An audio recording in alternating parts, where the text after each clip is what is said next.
To start with, these houses were all built by Myrtle's father in the late 1890s. They were the height of style and the envy of the town. My parents rented this one before I was born. They were the first to occupy it. Martin's family moved into your old apartment shortly after. Everybody prospered. We children loved to compete in school and in the neighborhood. We loved competition. Martin and I were friends, and we grew to love Myrtle.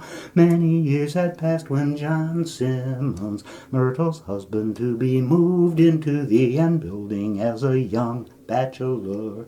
However, Martin seemed to have the inside track with Myrtle's affections. Then the stock market crashed in 1929. That crash and the depression that followed touched all of us. John Simmons had employment with the railroad and was fortunate enough to find steady work, if not steady wages, throughout the hard times. Myrtle's parents had every penny in a bank that completely failed. As for me, I had always been a step or two ahead of Martin. We were sharp with figures, and both of us had modest beginnings to financial empires, although my assets were easily double his. Everything I had was invested in the stock market, which had already done quite well for me.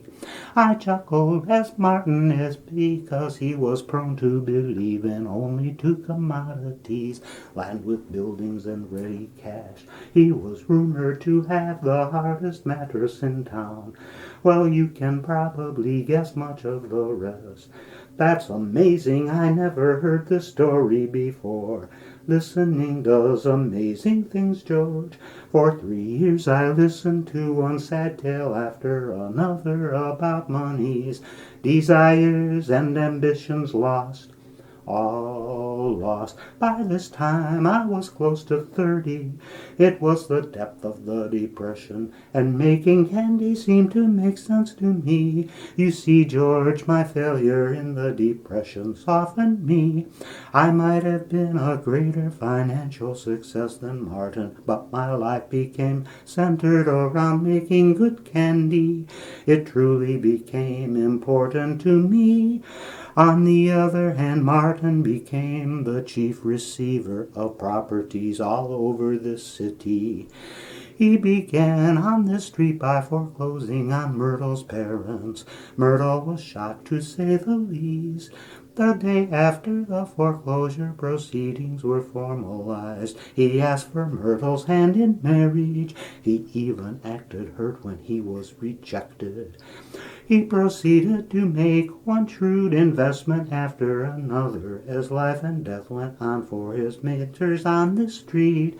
He used to refer to this as the home base of his financial empire, and he always comes back to haunt the old neighborhood.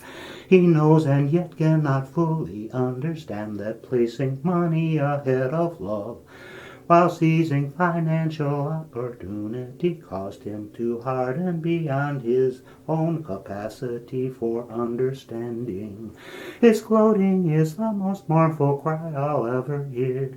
His bragging is little more than the whining of an empty soul, lost in the shuffle of one real estate transaction after another.